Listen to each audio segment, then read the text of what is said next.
Bonsoir. Welcome to the newcomers and welcome back to the others. Like you, I'd like to know what follows the stories, as it's also the first time I'm reading it. So let's go with chapter 5, which will bring us 4 years earlier. For the longest time, I studied revenge to the exclusion of all else. I built my first torture chamber in the dark vault of imagination. Lying on bloody sheets in the healing hole, I discovered doors within my mind that I'd not found before. Doors that even a child of 9 knows should not be opened. Doors that never close again. I threw them wide. Sir Rayleigh found me, hanging within the hook briar, not 10 yards from the smoking ruin of the carriage. They almost missed me. I saw them reach the bodies on the road. I watched them through the briar, silver glimpses of Sir Rayleigh's armour, and flashes of red from the tabard of Ancra's foot soldiers. Mother was easy to find in her silks. "Sweet child, it's the Queen!" Sir Rayleigh had them turn her over. "Gently, show some respect." He broke off with a gasp. The constman hadn't left her pretty. "Sir, pigeons over here. Grim and Jothar too." I saw them heave Jan over, then turn to the other guardsmen. "They'd better be dead," Sir Rayleigh spat. "Look for the prince."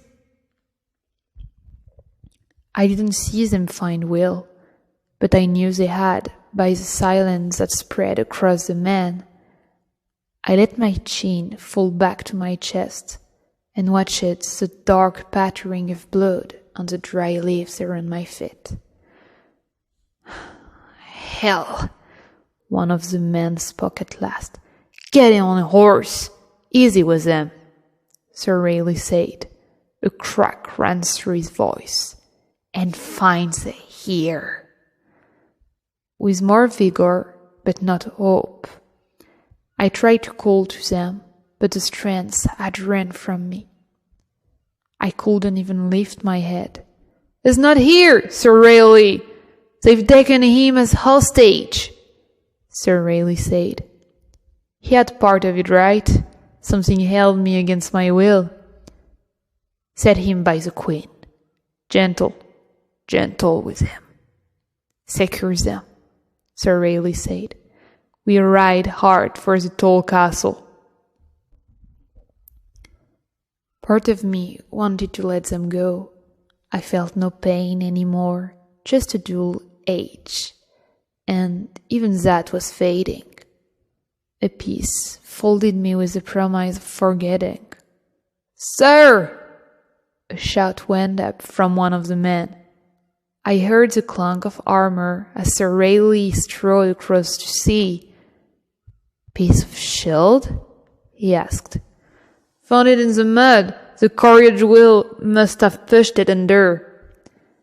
The soldier paused. I heard scrapping.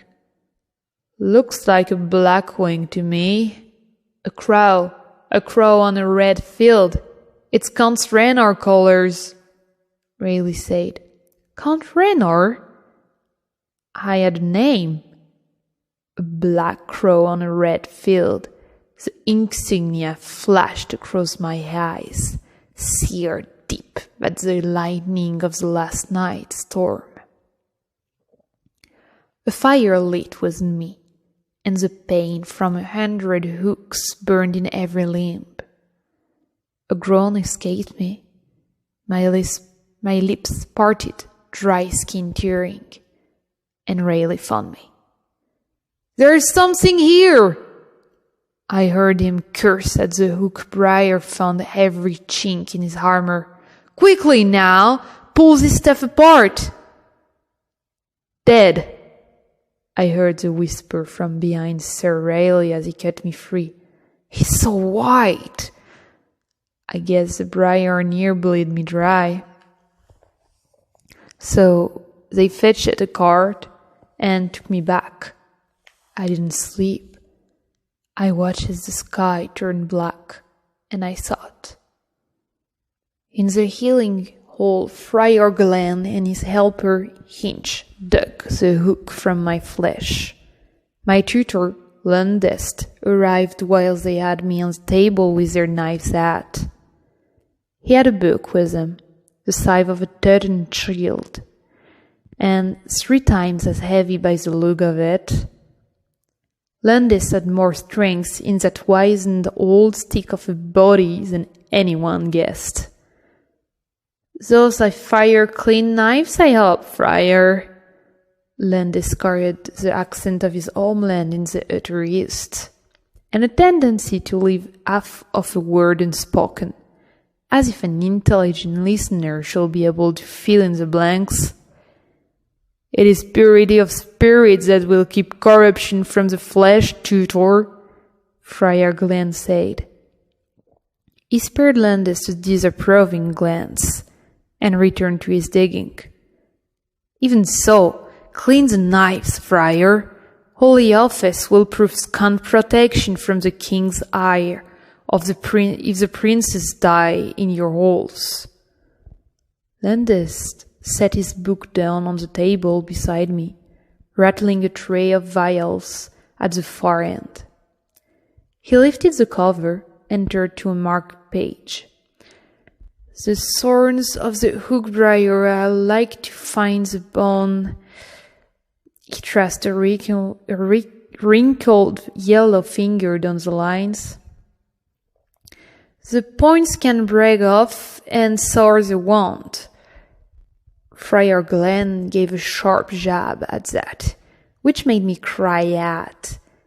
He set his knife down and turned to face Lundest. I could see only the friar's back, the brown clothes straining over his shoulders, dark with sweat over his spine. "Tutor Lundest," he said, "a man in your profession is wont to think all things may be learned from the pages of a book, or the right scroll. Learning has its place, Sierra, but do not think to lecture me on healing on the basis of an evening spent with an old Tom." Well, Friar Glenn won that argument. The sergeant at arms had to help tutor Lundest from the hole.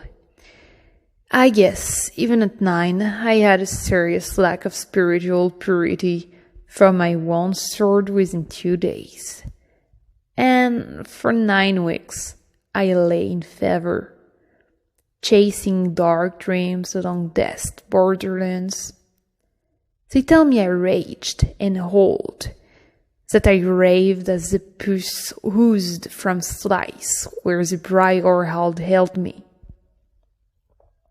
I remember the stink of corruption. It had a kind of sweetness to it, a sweetness that make you want to hurl. Hinch, the friar's head, grew tired of holding me down, though he had the arms of a lumberjack. In the end, they tied me to my bed. I learned from Tutor Lundest that the friar would not attend me after the first week. Friar Glenn said a devil wasn't me.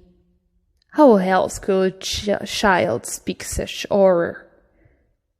In the first week, I slipped the bonds that held me to my pallet and set fire in the hole.